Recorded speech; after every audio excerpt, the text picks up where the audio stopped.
Namaskar and welcome to this exciting new episode of Sathology Debunking Mythology. Sat means truth and Logos means a study or science. Sathology means a science of truth or study of truth. Opposite of that is mythology, which is myth means in Sanskrit means a fake lie imagination. And mythology means a study or science of fake lie or imagination. So we have a lot of myths being spread. Now, one thing I must clarify to you, I've written in my books also, that when India, before the British and the Islamic rulers came, three things were free, and even most of the Islamic rule also, three things were free: food and health and education. These three were free. And so most of the people, these expenses of these things were spread in the society through the temples, and therefore the temples were huge. I'll give you such example. If you look at the size of temples in South India or even in Jagannath Puri is huge. It can feed the entire city. And that such was the importance of the temples. Temples were the places of social help, social support, education, and a place where people can come and discuss their problems openly. And those things were communicated back to the rulers. Now, this thing was destroyed partly in the Islamic rule, and then they were totally destroyed when the British started taking control of the temples to make them part of their revenue stream. And actually, people do not know that that goes against secularism, because the word secularism was invented to keep church out of the governance. But here, when the British included temples as part of the revenue system, the temples were intrinsically part of the government, but no say in the government. So this was the actual history of secularism, which is grossly misunderstood everywhere in the world, but especially in India. Now, we have very, very special guest, author, commentator, TV presenter, and also a good researcher. Sh- Uh, Without delay, let us welcome Sri Sandeep Singh. Thank you. Thank you for again calling me on the show. Happy to be part of you all. Thank you. No, we are very grateful to you for coming here, and I know you are a great friend of our another great common friend, and Sri Ratan Sharda ji. So Yeah. it's a great honor for us, all of us. So Sandeep ji, one thing you have done a lot of research, and last time also we spoke on it. So we already discussed that more than 40,000 temples in India were destroyed, and that's how uh, the social makeup was partly attacked in a big way. After the British, it became worsened. But after independence, what did we do? We already spoke a little bit on in the last show on this topic. But today, when we talk about today, so before we start off, you first give an guideline or give an overview of what is happening with the temples today in India, the major temples, and the major states like Uttarakhand and other people, they're taking back the temples in control right now. So, what is the current pace of temple reform? Okay. See, if you're talking about, if you mean by temple reform that getting away from government control, then two things are happening. A lot of people are getting aware of this fact that government should not be part of the temple. A lot of people were confused whether government should be controlling temple or not. But today, more and more people are very clear that government should be out of the temple. More and more people are raising their voice, taking the cases to the court to get the temples free from government. From the government side, nothing has happened. And as you rightly mentioned, that Uttarakhand government attempted to do it. Then there was a change of chief minister. He said, "We will not take over the temples." But again, nothing has happened on that part so far. And the sad part is that there are some Hindus, who side with the government that government should take over the temple. So that becomes, that old story of two cats approaching the monkey to divide a bread equally between them, and then in the name of balancing, the monkey eats away the whole bread. So that is what is happening with Hindus. So what we need to understand is that if there are issues that need to be sorted among themselves, and they should not go to the court. Because the moment you go to the court, you open up a road for the government to get in. And precisely this is how Britishers got into the temples earlier. There were few pujaris who fought among themselves in Tamil Nadu, and they started approaching the British government. Until then, that time, British government was away from our temples. And once they got inside the temple, they realized that what kind of wealth is inside the temple, and the looting started. So this is what the scene is. So we need to stop fighting for petty things, stop moving to court, especially when it concerns mandirs and the temples. Uh, and we need to maybe make our fight more aggressive, because if the number of, even 10% of Hindus in India start protesting against the chief minister or the Rajya Sabha or the wherever the assemblies are, we gather together just one day for 3 hours, crores of people in every state, every city, government will start thinking. So that's where we have to move. The peaceful movement of requesting the government, filing cases, I believe is not going to help us. No, it's very surprising that when I was traveling to India now, due to COVID, I couldn't come for 1 year, but I used to come earlier regularly. The When we used to see madrasas in the middle of the highway, including one we saw on the railway platform. I saw in New Delhi, and but there is no. They are funded by the government, but the Hindu temples are defunded by the government. It's a very irony. It's like a law of unequals. So, what is the concern on this area? Because I think this is a major problem. The equality is not being practiced by the government. Yeah, and I'll just touch upon the one point that you mentioned, the Majar and the mosque. And you'll find them all over India, and specifically in front of all major installations. You just go around looking at five-star hotels to atomic centers, big important industrial establishments, dams, you'll always find them there. And the government keeps sleeping. And in Bombay, like they every year, few years, every government comes, they have a movement to clear the encroachments, and they will break all the temples, but they won't touch any place of worship of other religion. So, and second part, that looting of temple is a very common phenomena.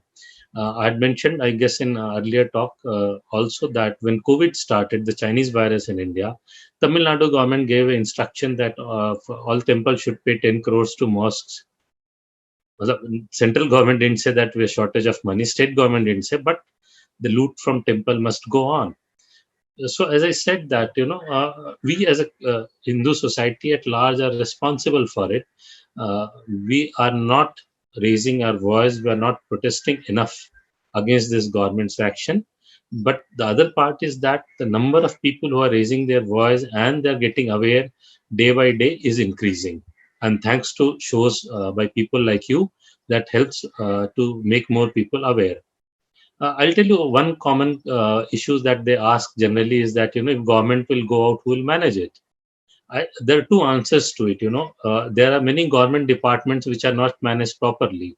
So should I, me, or any other common person go and take over that department of the government? That's not the solution. That department has to manage itself. And the second part is that in ancient times, how the temple is to managed. It's not that there were never an issue in management of temple. It used to happen on much lesser, but used to happen one-off cases. And the common society is to get together, and they used to take a call. There are cases when the mahants have been removed. It happened in Tarkeshwar temple in West Bengal initially. And there are many cases like this where the society comes up front. And today, again, the society is prepared to manage the temples in a proper way. So government has no business to be in the temple, and they must move out. No, very well said, Sandeep ji. Because the even in the West, the church is kept completely separate from the government. completely Yeah, separate. That's called secularism, because yeah, church used to interfere so much in the governance, and church would only focus on the people who follow their ideology, and therefore they were kept separate. Now, that's the meaning of secularism. That's where secularism ends. But in India, that word has gone much deeper. Now it is connected to equal faith, equal. But how is it possible when 85% of the people are of a particular faith, and you want to give the same facilities to others? And the land ownership structure in India is very weird. The largest land chunk is owned by the by the church. Second largest owned by the Muslim Waqf board, and rest everything is owned by, third is the government of India. So is this even logical for a country where 85% are still following Sanatan Dharma or connected to that? yeah. It is completely illogical. It doesn't make sense. Uh, and As I said, intentionally, if you look the way the education system and all have been built up in India, that most of the Hindus, by the time they grow up, they are confused, if not ashamed of being Hindu. They start questioning all the practices they have done, followed, without trying to understand. Some of them start ridiculing it, and so that is where this narrative is built. And there's a huge population which is Hindu, it calls themselves Hindu, but doesn't understand. They start ridiculing their own faith, and that is where the giveaway comes to the government, that nobody questions them. While if you look at other places in church or in mosque, they're grilled every Friday and every Sunday about their faith. That to extent fanaticism is embedded in their mind, so they react differently to what happens to them. While in our case, it is not there. To somewhere, the temple system got destroyed. A lot of people wouldn't visit temples for months, so that connect is going away. We disconnected our education system from the temples. So the whole generation has not much left to look up to the temples or why they are important. When we visit temples, we don't understand what those pictures are there, the carvings are there, what they depict. Once you start understanding them, and now thankfully due to social media, there's so many people have going around covering the temples, talking about it. So now people are realizing that why temples are important. They are not only a place of worship or spirituality or dharmic work, but they are a place of astronomy, they are a place of science, they are a place of mathematics, they are a place of dance, they are a place of music. There are so many things when you talk of a mandir, because I put temple as a slightly doesn't reflects what exactly the mandir is, because when you build a mandir, you look for a proper place. You do a puja, and then pran pratishtha happens when you're installing a murti. So a mandir is a much bigger. A temple doesn't represent all the aspects of a mandir when we say. So people have now started realizing the value of mandir, and a lot more work needs to be done. And I'm quite hopeful in coming time, in the coming generation, people are going to be more aggressive, and government will have to listen. In fact, there's a clipping goes around. So some places pujaris have started protesting when the government employees came to take the hundi and all that. No, In fact, just two lines more, you'll be surprised. I was doing this, writing this book, I was doing research. So there are cameras fixed over on top of hundi, so that no one can take away the money. If our border were guarded so perfectly, we wouldn't have so many Bangladeshis entering in India. We are more bothered about covering that hundi, few thousand rupees that comes maximum in hundi every day. So that is monitored with a guard and a camera, and not our borders are not with Bangladesh are not monitored with that precision. the visitors are also very smart now. Instead of giving in the hundi, they give it directly to the pujari. So, Yeah. so that is also, so it is also. But so what are the advantages of freeing the temples for the government, for the society? I'm talking about the entire society, because Hindu temples are open to Muslims, Christians, any faith. They can visit a Hindu temple with a good intention. But so what is the advantages people will receive, and also the government will receive, by opening the temples? Yeah, the two part. The first thing is that our prime minister keeps saying is that minimum government, maximum governance. So he'll get out of governing at least one more aspect. You wouldn't have to deploy so many people and so many officers. In fact, as a part of study, I found that in some temples there are more government employees managing the temple than there are Brahmins and the other people providing service to the temple. So it's a classic case of mismanagement that can be seen, and I'm covering in detail in the book. Second is very important, that how the society will benefit. So the whole Hindu society will resurrect itself. Yeah. Today, if you see, uh, as you rightly mentioned in the beginning, the food was not sold in this country. If you are hungry, you can just go to a temple and have your food. It starts from as basic as there. The second, the Sanskrit language, which is dying, our Gurukuls are dying. Government doesn't invest in that. So the mandis will start reinvesting the Gurukuls. There will be people who will be studying Sanskrit and other languages, especially the regional languages which are dying. If you notice that step by step we have taken away in some pretext or the other, all the cultural activities which were linked to the temple are all dances, whether Kuchipudi or a Bharatnatyam or a Odissi or a Manipuri or a Kathak, you name it, they all originate from temple. So, so every temple, if you look at it, they have a mandapam where the dance was performed. Now we have clearly taken it away, and India now they're giving it a touch of Christianity. So like every prayer, they've started copying it for Jesus. So they have converted Bharatnatyam into Christianity kind of Bharatnatyam. So that is what the appropriation is happening, and slowly you'll have research papers coming, especially from West to begin with, and in India the communist academicians will follow. That the Bharatnatyam didn't originated in India; it started somewhere in Europe or America. That's a new theory which will come. I'm very sure that will come in next 4 or 5 years. So before that happens, if temples are back, our dances will go back. Uh, all handicraft, you look, the whole sculpting business, carving of stone, it originated from temple. We called it handicraft and segregated it from temple. So this was all revenue drivers. They were a part of temple economy. You know, uh, I'll give you two examples. In some temples, we offer a new kind of dress to the god every day. Now, to common man, if you say, he says, yeah, wastage of money, why God needs a different dress. Look at it. Just because of that, those kind of textiles have survived. Otherwise, would have lost them. In India, there is to be few lakh variety of rice in India. In Orissa, there is to be few thousands of varieties of rice. Today, only those varieties are left which are offered to Bhagwan Jagannath. And just because it was related to a ritual, it survived.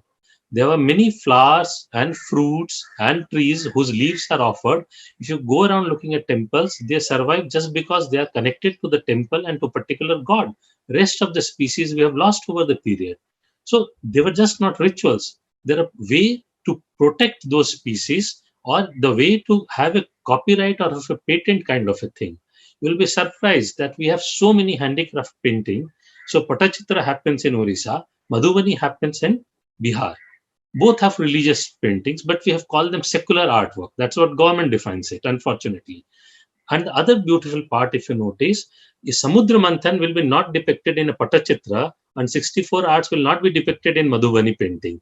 They were copyrighted because that's how this community will survive. If you want that painting, you'll go to them. Everybody is not going to draw everything. So it was just a so beautifully structured system in India, which was driving the Indian economy. And I'm writing a book, so I can speak for hours. So there are different aspects. Our economy will revive, our traditional art and craft will revive, our dharma will revive. No, such a great point, because the government will gain more by doing this. Yeah. And there is also a curious case where, see, in US, if you have a church, you cannot have any Jew or a Muslim or Hindu appointed on the board of that church. It's very clear. If you're Muslim, but in India, we are seeing very confusing thing. Only on the Hindu temples, a Muslim will be on the board or a Christian will be on the board. Do you think that really promotes the cause of the temple, or it actually degrades the temple to some extent? But it degrades the temple, if government calls it a temple. I'll give example of again Tarakeshwar Mandir. Tarakeshwar Mandir is a very prestigious temple. And one of the main thing they did, that after partition, and again in 71 when Hindus were massacred from Bangladesh moved, Tarakeshwar temple provided them lands. And today, Tarakeshwar temple is headed by a Muslim and he's giving away mandir land to Muslim refugees who are coming from Bangladesh. So you are killing Hindus in different ways. So that is what happens in Tirupati. We had many Christians there, and they use temple resources like vehicles to promote missionary activities. And here I'll talk that how much you can blame government. The people who are employed, those who are living Hindus around the temple, they're all Hindus. They'll have to rise. Matlab, a Muslim or a Christian will not let this happen even if government tries. But the Hindu keeps sleeping. He doesn't speak for his own mandir. So he has forgotten somewhere that the famous line, Dharma Rakshati Rakshita. If you'll save the Dharma, then the Dharma will be able to save you.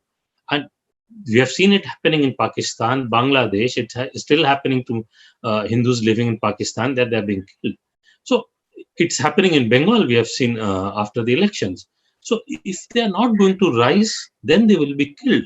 And this has been happening over such thousands of years. Still, our people keep sleeping. Sometime I'm at a loss. But the only good part I see is that the younger generation, the new generation I see, is more aware of it. Uh, what I knew after my post graduation or after 5 years in the job, today I meet youngsters who are aware of it, thanks to their interest and social media and shows like what you are doing. So that way, I'm hopeful that we'll be able to get back our temples, what is ours, what belonged to us, what belongs to our forefathers. Adi Sankaracharya started a program of a Durga temple and a Hanuman temple in every town and village of Bharat, including after partition. Pakistan had more Hanuman and Mata temples than the similar area, if you compare it apple to apple, twice of that similar area in India, same size of land, if you see, twice. There were at least 4 or 5, and we have seen that in Pakistan, more than 150,000 temples have been raised away. The big temples which Hindus had are made into a museum, or people are living inside the temples. They've carved the temple into their own homes and they're living over there. We have seen with our own eyes. Sylhet was a Krishna paradise called Vrindavan of the East, Sylhet, and that's in Bangladesh.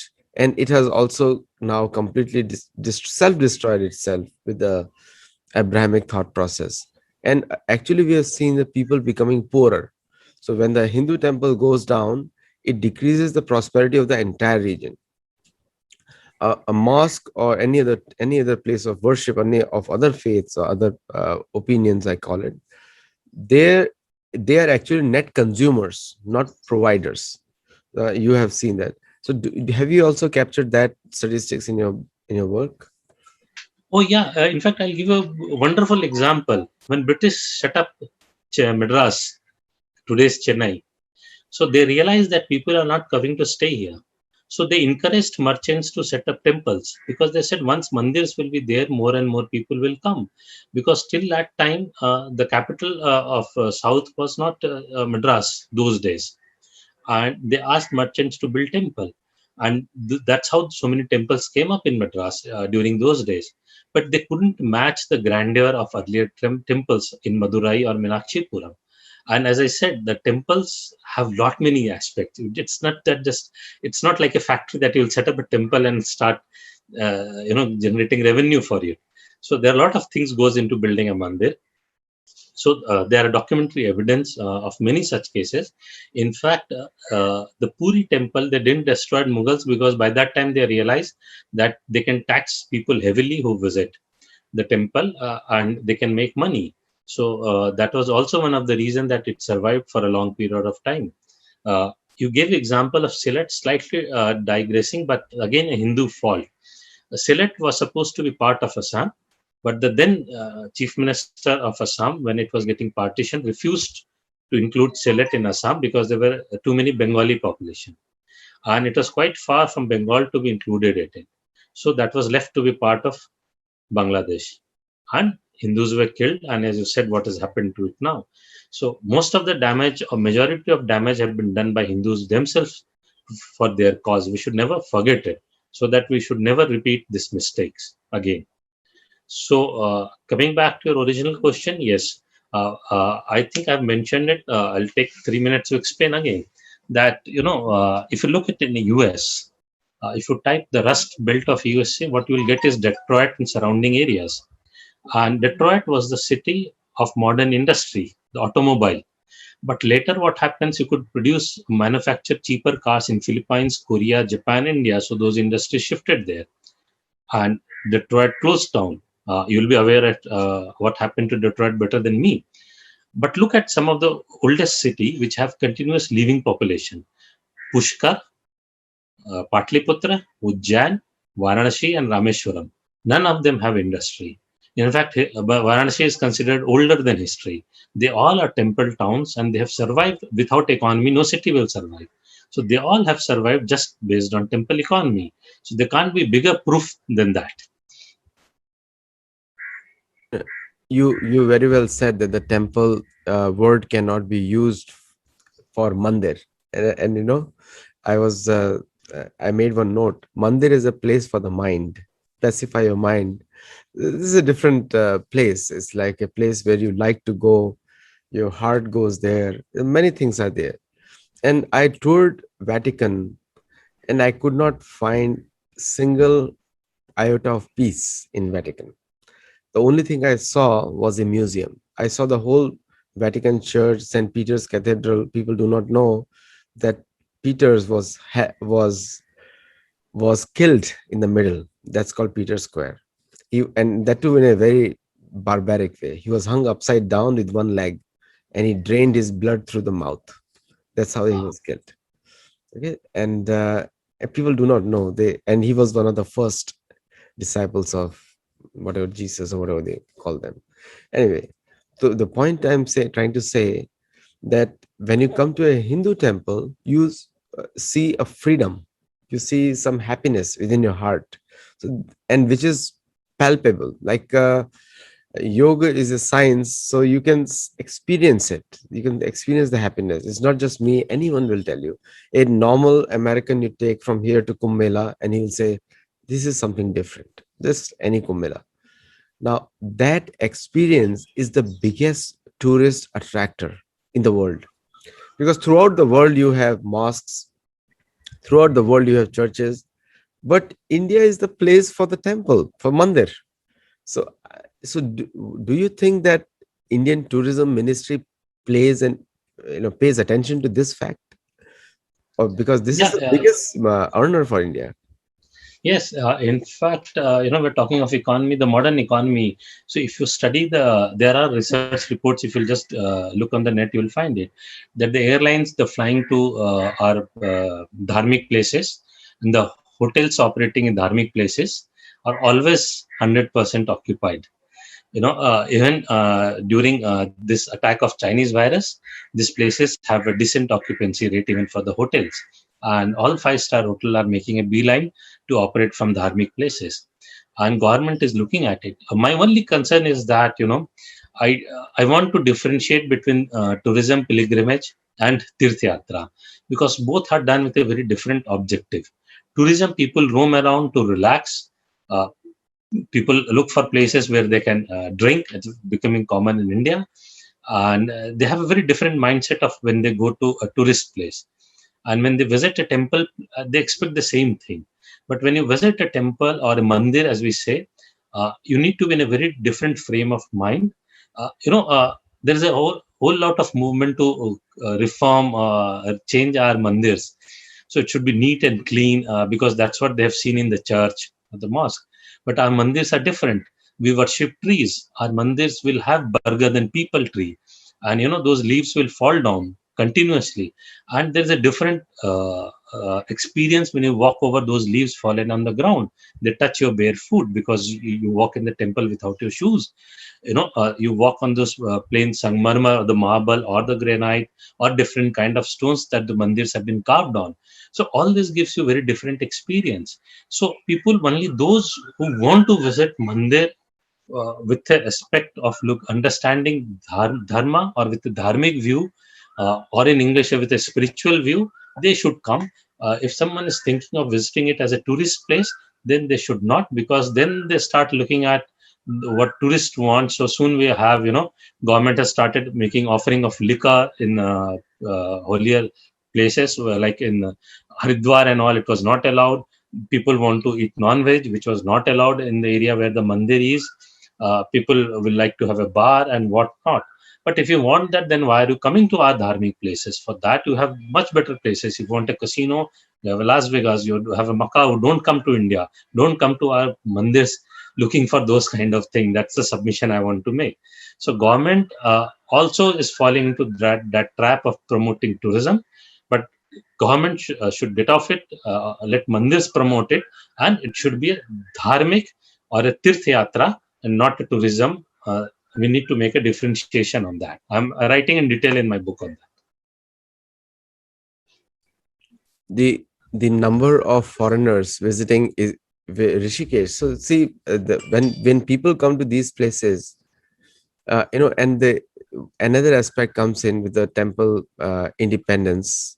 This is the Mandir independence movement.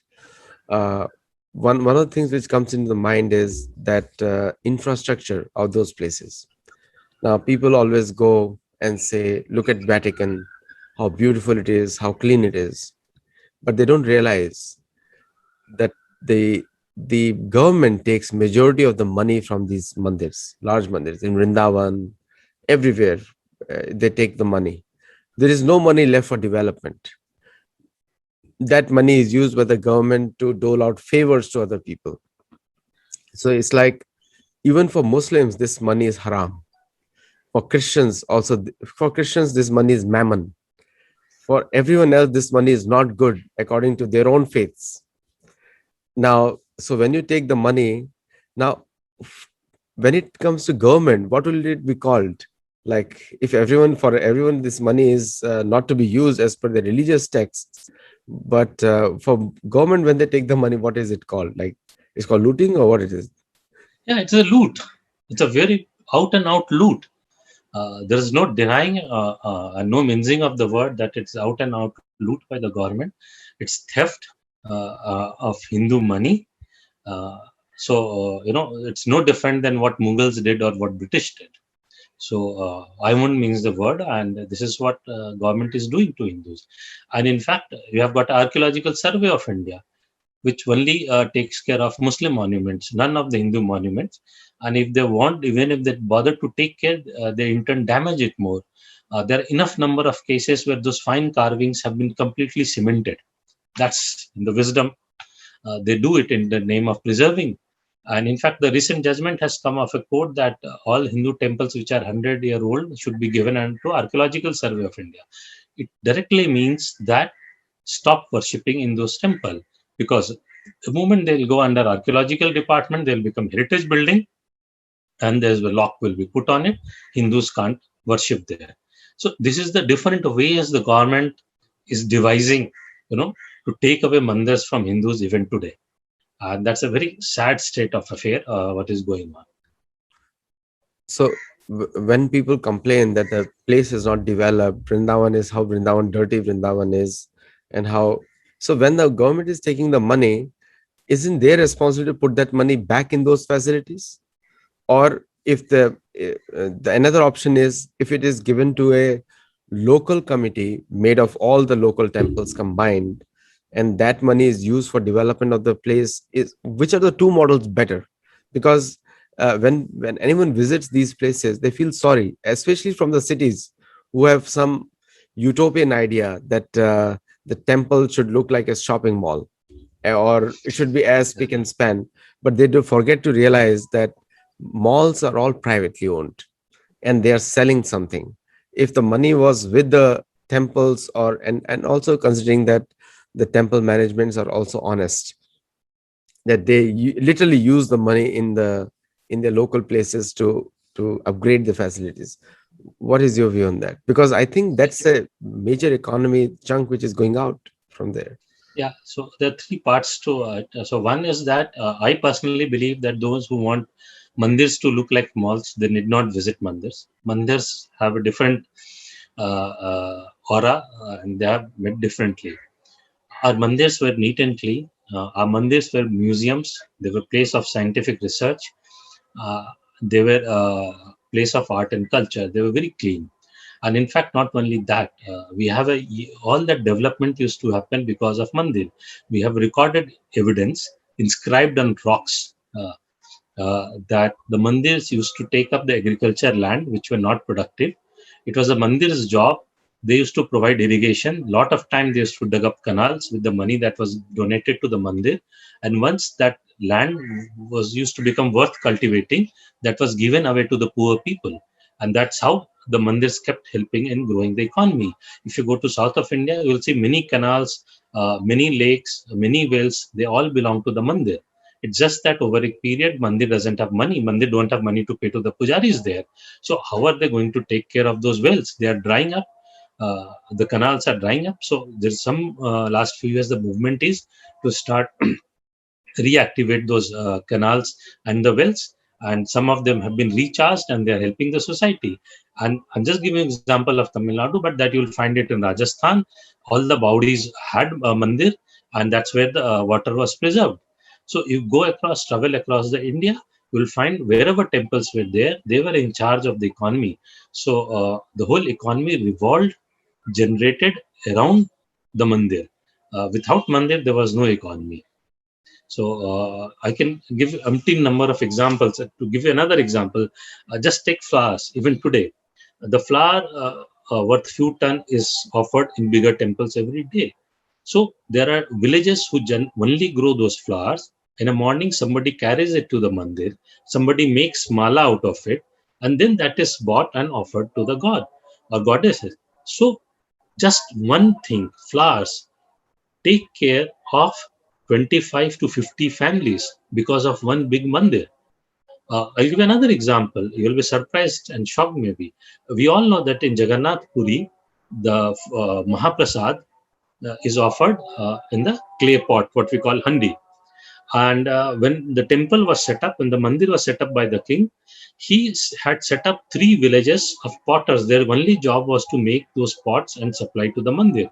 And even today in Katak and there are other areas, there are villages whose job of villages were full of potters whose job is to make those pots and supply to the Jagannath mandir.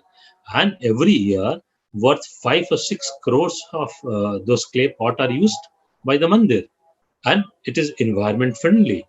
And in fact, Mandir employs people to break all those handis or the clay pots which have been used so that they cannot be reused. So there was an elaborate system in place and which is still in practice in many mandirs connected to many aspects. I'm just giving you one part of Jagannath Mandir's the pot how it covers. Look at the saris. All our saris originate from temple towns. Sambalpuri sari, Banarsi sari, Kanjipuram sari, you name the sari, Dhakeshwari, Dhaka saris were famous from Dhakeshwari Mandir. So all temple towns had famous saris coming from there. So economy was that closely linked with our mandirs. You touched a very important point, and which is salaries. Now, I was told the salary of a priest, pujari, whom all of us respect, is 10,000 rupees a month. And in many temples, 10,000 rupees, 15,000 rupees. And the salaries are so low that they cannot even maintain their livelihood. So they have to do other jobs to actually perform their service. I think most of the Hindus don't look at it. So in the government controlled temples, is this also the case, or it is worse than this? It is worse. Sometimes, if I remember correctly, I can't right now quote, but I have the record that they are paid 300 to 400 rupees also, 300 to 400, maybe less. And during COVID times, the Chinese virus, when the government is offering money to people in mosques and other places, pujaris have not been paid by the government. So, and the money of the temple is with the government. That is the case. And we are doing this to pujaris. You will be shocked. You know, the clan has increased so much. So nowadays, a pujari gets only one turn to offer the worship in a year in Jagannath Puri and many other temples. So how does he survive next 364 days? So they work somewhere else. They take a days off whenever their turn is. They come to offer puja. They say, if we leave it, who else will do it? So their commitment to the cause is huge. These were the pujaris who gave up their life to protect the murtis. Uh, we know of Puri Jagannath Puri's Mandir Murti was taken away by the pujaris to save from the Mughal destruction. It is a well documented fact that the Murti of Kashi Vishwanath was taken up by a pujari and he jumped along with the Murti in the well and he died, but the Murti survived and it was retrieved after ages. So we have many cases in again Jagannath Puri. 52 pujaris were hanged for weeks because they had protested against Britishers. So that is how pujaris have protected our dharma, and today uh, uh, they're not respected. They're not getting dues. But that is what we call this is a curse in this country. That as a Hindus, if we can't take back our temples, we can't respect our pujaris. As a nation, we are going to suffer. It's a curse on us, and we'll have to fight and get out of it. You know, in every country, a soldier and a priest is respected. Both are respected equally because they're both fighting for the welfare of all. And there's no money involved there, and the sacrifice is supreme. Pujaris give their life by not engaging in anything else but to take care of the faith of the millions. And the soldiers take care of it by protecting the boundaries so that everyone is protected. Now, that importance is given in all the countries. But in India, the land of Dharma, that is, we are seeing severely missing. The pujaris are regularly targeted in the name of political violence, and there is no protection to them. And the soldiers are, I don't want to touch it outside the topic, but the soldier welfare schemes are also lacking to a large extent. Even the Indian government has done a wonderful work, but still a lot more needs to be done. And I can say that for US also. The soldiers are not taken well care in the US also. We have Veteran Affairs Department, and they don't do as much they should be doing with the kind of money they have resources to. That's a pathetic condition of the US today also. But but the priests are very well taken care of by the government. So why this lack is there? Like when you talk about development, and this is a major chunk of the development, why the priests have been neglected by the government? Hindu priests especially, I'm talking about. and See, and I'll the tell you. muslim mosques, their their priests, or whatever they call them, they are paid much more money than the Hindu priests. Yeah, see, our sadhu sannyasis have always fought against the Mughals and the Britishers. It's a documentary recorded evidence that they have killed many of Aurangzeb's soldiers and he had lost to them once in Varanasi. They had made life miserable for Britishers. In fact, the family guru, the family priest of Rani Lakshmi Bai, was again a priest from Puri, and British hounded him for many years. They sold off his house and all when they couldn't catch him. So that is the kind of contribution they had. And Britishers realized that till the time the sannyasis are there, the Naga sadhus are there, they are not going to have a peaceful stay in India. So they started branding them as an evil. That is how it started. And post independence, it was open for all. Look at our movies. The way from the beginning, there are 3 4 particular things in Hindi movies of Bollywood. You know, there will be a Brahmin who will be the most cunning fellow. There will be a Thakur, upper caste guy who will be only raping women around. And then there will be a sadhu or a sannyasi who will be a thief. The famous case, if you look, movie Guide, it was rewarded, much talked about it. Again, a thief is masquerading as a sadhu. So, and there's a, it's been movie after movie. This is what they have done. And when it will come to a church or a mosque, they will show you a nice person. Just look at it as Sholay movie. A.K. Hangal and his son, there are only 2 Muslims in the whole village they will show. But his son is killed, so the whole village wants to throw away Jai and Viru. But the whole family of Thakur is killed. Thakur's hands are cut, but nobody stands for him. So this was the narrative building. And I'm giving examples of hit movies, Guide, Sholay, for the smaller movies. and we can have a whole show on that if you want. So that is how the sadhu has been painted as a culprit, as a thief, as a dacoit, right from Mughal to British. And after this Marxists took over, the communists took over our Bollywood and the education, things got worse. If you read novels, you read I'll tell you, I grew up, I was told sadhu se dur, you should be away from the sadhu, he'll kidnap kids. I never came across anything like this. And as a society, now we are waking up, oh, this is what their contribution was, and this is what we have painted them. So, as a society at large, that sensitivity toward pujaris and sadhus was lacking. Now we are able to sensitize people. And again, as I always say, I'm quite optimist that in coming days we'll be able to turn the tide.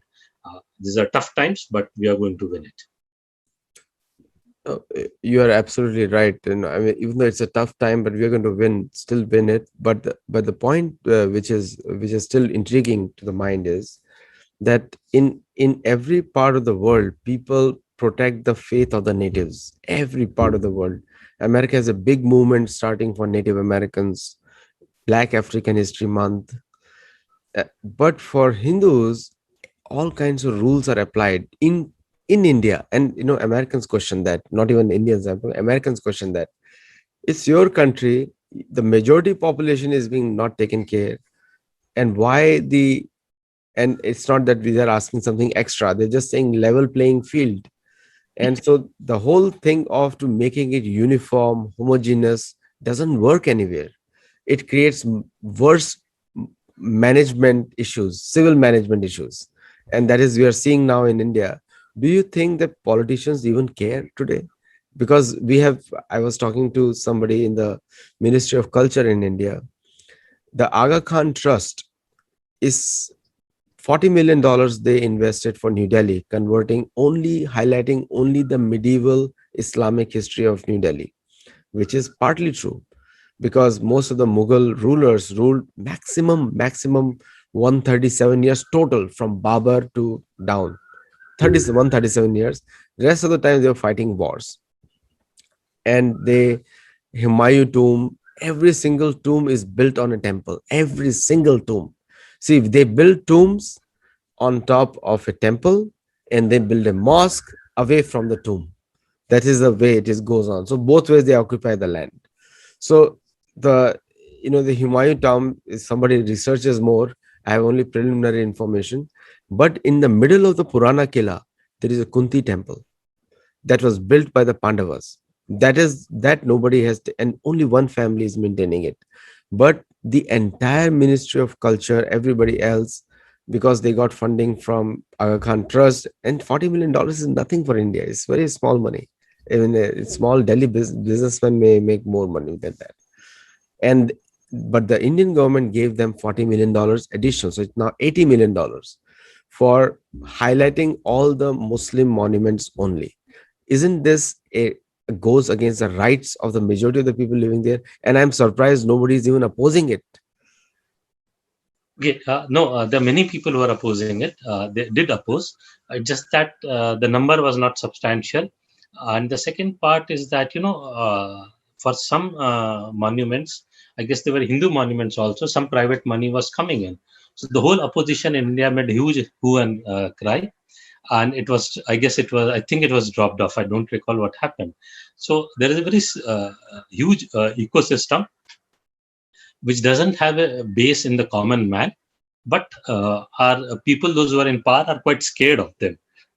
So because what will they tweet, what will they write article, but our government is scared of those few number of people. That's quite unfortunate part, and talking about the archaeological thing, if you'll just go on the net, you'll find it again, that below Lal Killa, there was a giant city. An archaeologist had discovered it, and the government never pursued, and that archaeologist was found dead under mysterious circumstances.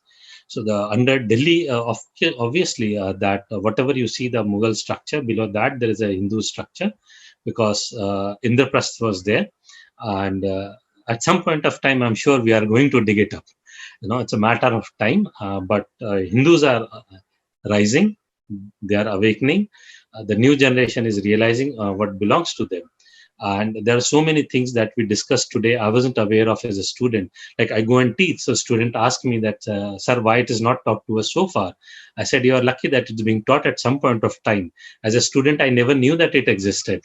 So, but there was some work of people like Sitaram Goel and all, and Ram Sarup ji and others. We could read them, Majumdarji's historical work, and we went on digging. So the next generation will do more digging, and we are going to, as I say that, we are going to take back everything that belongs to us, from Katak to Atak, right from Afghanistan till Burma or Cambodia. Whatever belong to us will be us. We are not going to leave it. We are a civilization which has survived millenniums. Every year they dug up and find, no, we are 10,000 years old, no, we are 25,000 years old. I believe a new statue has been found with carbon dating. It says 25,000 year old. So nobody knows how old we are. We are older than the history. So we are not going anywhere away. We are going to be here, and we are going to take back what belongs to us. That's for sure. One last point. So, Mahabharat was first time, it was written in Badrinath, but it was by Ganeshji and spoken by Vyasdev. But it was spoken first time preached to the human society in Takshila, in Jiljil, Baltistan. That is the first time spoken where Vaishampayan spoke to Janmajay. And later on, Janmajay became the king of Hastinapur, and Krishna's grandson became the king of Indraprasth. That was how both the families were given different parts. So the China has been claiming South China Sea based on the historical sea routes. Don't you think this is a better way to claim POK, that our history is right there? And Karachi was a city of Pulastharishi, and it is very well mentioned by Pulastharishi, the Sindhu Sagar, the Tat of Sindhu Nadi and Sindhu Sagar. He used to do tapasya. The entire land belonged to Pulastharishi. So both the cities have ancient Hindu heritage. See, encroachments happen all the time throughout the history, and the encroachments are removed through a government edict or a the proclamation by the government. So don't you think this is a better way to claim history back and also select? All these places belong to us. They are ours. Dhaka was, once upon a time, Dhaka had 5,000 Krishna temples. 5,000 Krishna temples. More than Vrindavan today. They had more temples than Vrindavan. So don't you think this is a better reason to go there? And Burma wanted to merge with India in 1948. I think most of the Indians don't know it. Burma wanted to merge with India. It was called Brahmadesh. That's why British call it Burma, because British cannot pronounce anything in the world. They can't even pronounce Scottish names also. So don't blame them, because they have a habit. So within UK is not a united country. England is separate, Wales is separate, Scotland is separate, Ireland has always been fighting for independence. The whole UK world itself is made up of 5 countries. So don't you think it will be a better reason to go to those places and claim our heritage back? Yeah, I'll tell you 3-4 interesting things on this.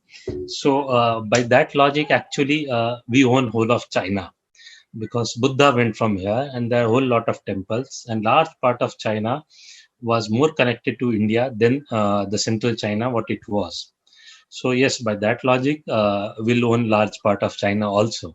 So let's see how far that South China Sea, the China is takes, and how far our Ministry of External Affairs can take it. And the second part is that you'll be very surprised with 3 things. There is a movement in Pakistan to claim Chanakya. They're saying, why we let go of Chanakya? Takshila belongs to here, and Chanakya was here. So there are people who wants to own Chanakya. Go to the government websites, they claim Mahabharat and all, because they're looking for their history. So some of them used to think Saudi Arabia is their father, some thought Chinese are their father, some of them think Egyptians are their father, some of them think Turkish are their father. But as and when some Pakistanis get educated, they realize, no, they were Hindus, and they start saying so. In fact, I have come across a video where they are saying we need to revive all Hindu temples, because Hindus are rich, Indians are rich, Hindus are spread across the world, and everywhere they are rich. If you revive the Hindu mandirs, they will come to worship here, and that's how we'll make money, and that's one way we can revive our economy. So that is what Pakistanis are thinking. My worry is that at some point of time, they might want to be part of India, and we need to have a plan that how we'll have to take them, because again, we might say scam in converting back to them to Hinduism, because that's how we need to look at it. It's a matter of time, and me and you will see in our lifetime, Pakistan is demanding to be part. Sindh is saying that it belongs to Hindu Sindh, and they can come back. We'll return everything to them. And the other point you made, not only Brahma, Singapore wanted to be part of India. Nehru said no. Nepal wanted to be part of India. Nehru said no. Gavdar was being given to India. Nehru said no. So Nehru's blunders are enormous. So not only dividing India, so not accepting the people who want it. Today, Singapore might say that we don't want India if you want to say that you want to be part of it. So, yeah, Chacha Chammach. I don't know what to say.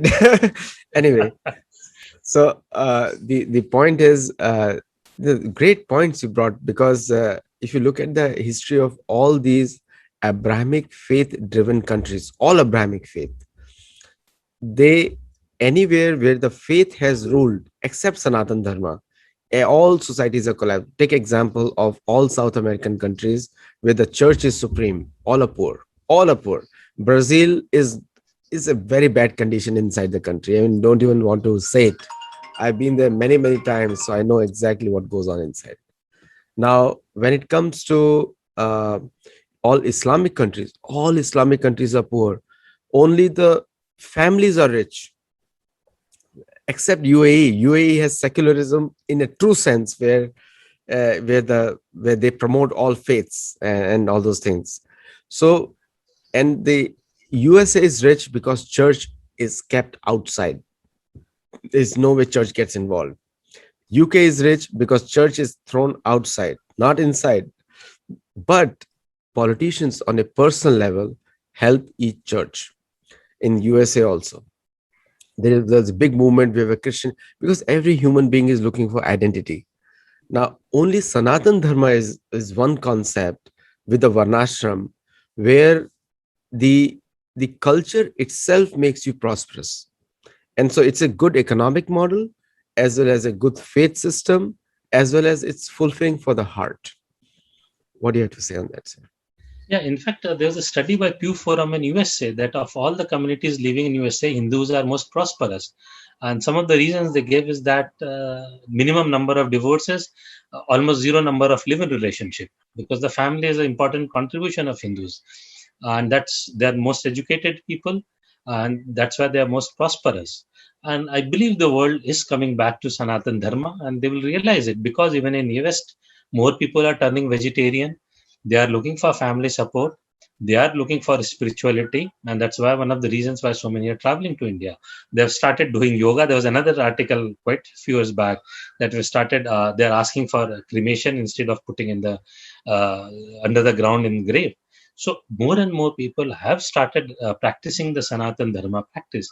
It's just that what I believe is that we are missing a big leader, who can, a leader in the sense of a dharmic leader, like Shankaracharya or somebody of that stature, and who can give a call to the world to come back to the Sanatan fold, and everybody or majority of people will come back.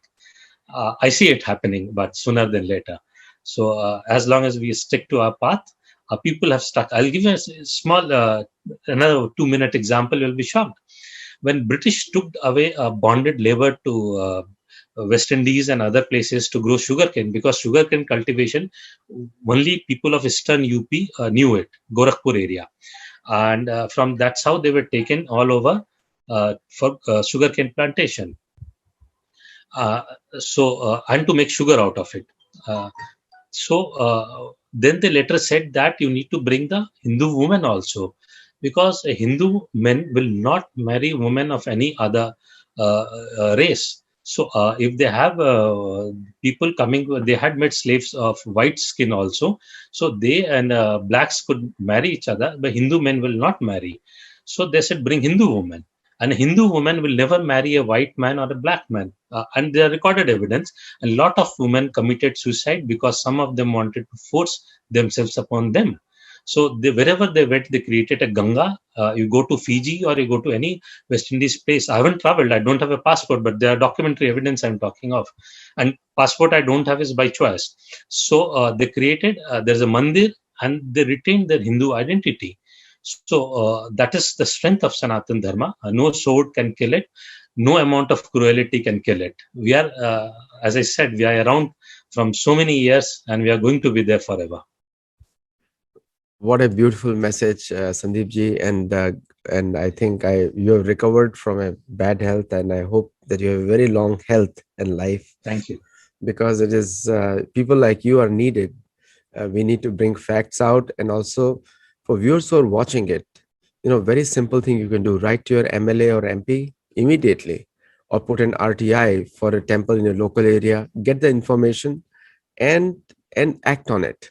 It's time to reopen Adi Sankaracharya's plan. Every village and street in India, including Bengal, Kashmir, and Kerala, we need to have our local temples. Small temples is good enough. And I can tell you, on a spiritual mission, there is no loss. Neya bhrikamanashvasti pratyavaya navidate.